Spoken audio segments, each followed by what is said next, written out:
کہ نبی ہمارے علم سے خوشہ چینی کرتے ہیں، یعنی ہم نبیوں کے محتاج نہیں، نبی ہمارے علم کے محتاج ہیں، اور ہم ان کے نقش قدم پر نہیں چلتے بلکہ وہ ہمارے نقش قدم پر چلتے ہیں۔ حضرت علی کرم اللہ تعالیٰ عنہ بتاتے ہیں کہ جب ہم قیامت کو میدان جنت میں جائیں گے فرماتے ما یتقدمنی الا احمد، یعنی مجھ سے آگے صرف حضور پاک ہوں گے اور کوئی نہیں ہوگا۔ وَإِنَّ جَمِيعَ الرُّسُلِ وَالْمَلَائِكَةُ وَالرُّوحُ خَلْفَنَا، سارے فرشتے بھی، تمام رسول بھی اور روح القدس جبریل وغیرہ یہ سارے ہمارے پیچھے ہوں گے۔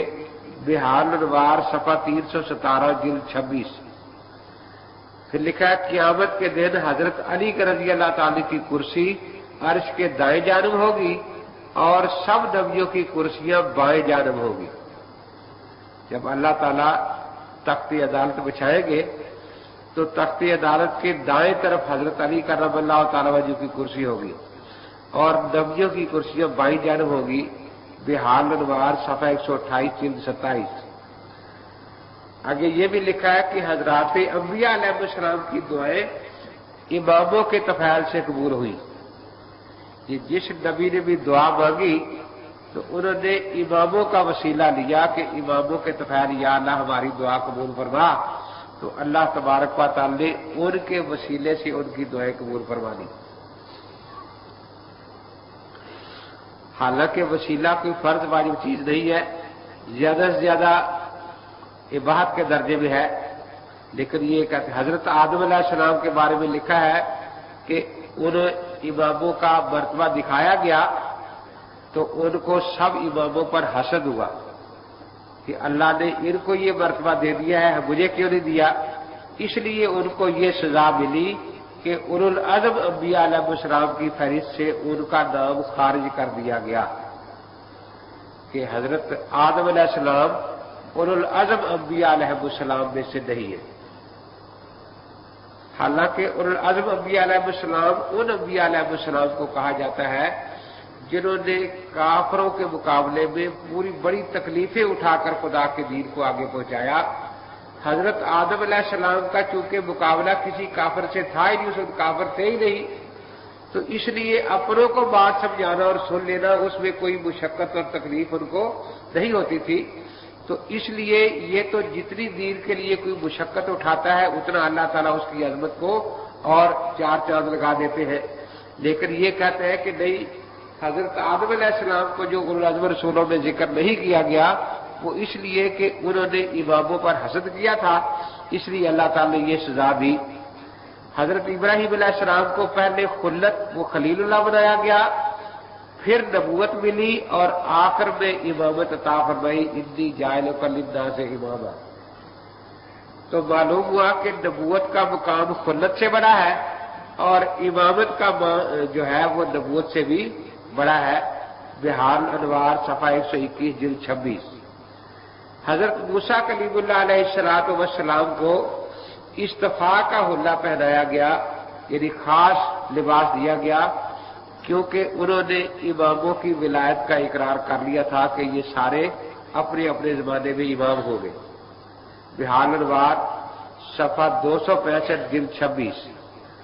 حضرت ایوب علیہ السلام نے حضرت علی کی امامت میں شک کیا، اس لیے بیماری میں مبتلا ہو گئے۔ یہ حضرت ایوب رضی اللہ تعالیٰ کی بیماری اور صبر کا قصہ موجود ہے نا، بہت لمبا چوڑا، بائبل میں بھی ایوب کا صحیفہ موجود ہے۔ تو وہ یہ کہتے ہیں کہ حضرت علی رضی اللہ تعالیٰ عنہ کی ولایت اور امامت کا انہوں نے انکار کیا تھا تو اس لیے بیمار ہوئے ہیں۔ یہ بحار الانوار صفحہ 293 جلد 26 پر لکھا ہے۔ حضرت یونس علیہ السلام نے ولایت علی کا انکار کیا تو مچھلی کے پیٹ میں قید کر دیے گئے۔ بحار الانوار صفحہ 333 جلد 26۔ تو یعنی ان کا مقصد یہ ہے کہ سارا مرکز اور محور مسئلہ امامت ہے، نبی ہے وہ بھی اماموں کے تابع دار ہے۔ کسی نبی کو کوئی شان اللہ نے عطا فرمایا تو کہتے ہیں کہ اماموں کی امامت ماننے کی وجہ سے ملا تھا۔